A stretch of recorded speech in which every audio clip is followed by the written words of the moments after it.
दोस्तों, आज हम आपके लिए लेकर आए हैं सम्राट विक्रमादित्य की एक ऐसी कहानी जो आपके रोंगटे खड़े कर देगी। क्या आप तैयार हैं इस रहस्यमयी यात्रा पर चलने के लिए? तो चलिए शुरू करते हैं। राजा विक्रमादित्य अपने सिंहासन पर विराजमान हैं।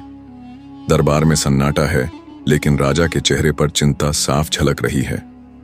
मंत्री ने बोला, महाराज, कुछ दिनों से प्रजा में एक अजीब अफवाह फैल रही है।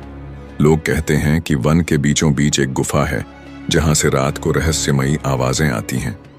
वहां जाने वाले लोग कभी लौटकर नहीं आते। विक्रमादित्य दृढ़ता से बोले, मंत्री जी, प्रजा की रक्षा करना मेरा पहला कर्तव्य है। मैं स्वयं उस गुफा का रहस्य जानने जाऊंगा। पुरोहित चिंतित होकर बोले, महाराज, कृपया अपने प्राणों को जोखिम में न डालें। ऐसी शक्तियां साधारण नहीं होती। वहां कोई तांत्रिक शक्ति भी हो सकती है। विक्रमादित्य ने कहा, सच की खोज में भय बाधा नहीं बन सकता। जब तक इस रहस्य का पर्दाफाश नहीं होता, मैं चैन से नहीं बैठूंगा। विक्रमादित्य अकेले अपनी तलवार लेकर घने वन की ओर बढ़ते हैं। चारों ओर घना अंधेरा है। पेड़ों की सरसराहट और जानवरों की आवाजें वातावरण को और रहस्यमयी बना देती हैं। अचानक एक भूतिया हंसी गूंजती है। विक्रमादित्य निडर होकर बोले, कौन है वहां? सामने आओ। छुपकर डराने की कोशिश मत करो। एक वृद्ध तपस्वी सामने प्रकट होता है। उसके चेहरे पर रहस्य और आंखों में चेतावनी है। तपस्वी ने कहा, राजन, लौट जाइए। आगे जो है वो केवल मृत्यु का द्वार है। उस गुफा में प्रवेश करना आपके लिए घातक हो सकता है। विक्रमादित्य ने बोले, जब तक सच सामने नहीं आता, मैं वापस नहीं लौटूंगा। तपस्वी चुप होकर हाथ उठाता है और आशीर्वाद देता है। गुफा के अंदर घुसते ही एक ठंडी हवा का झोंका आता है।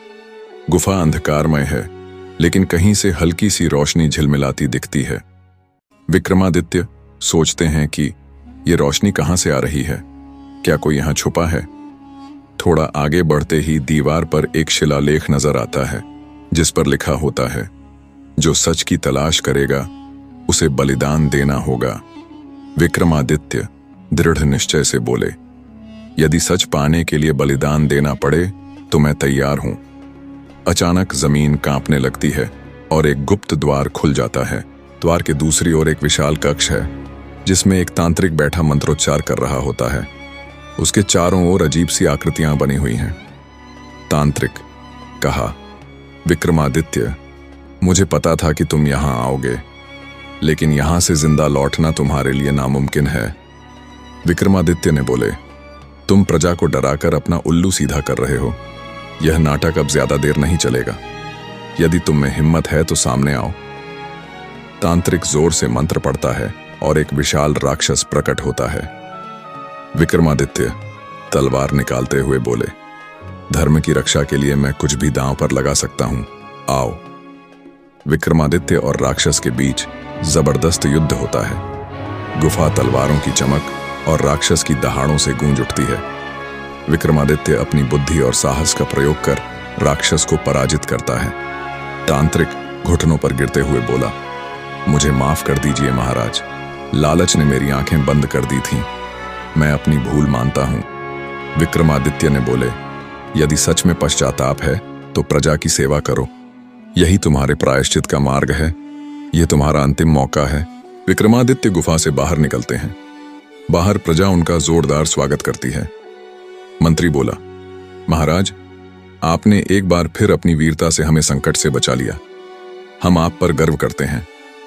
विक्रमादित्य बोले, सुनो, डर के आगे हमेशा सच होता है।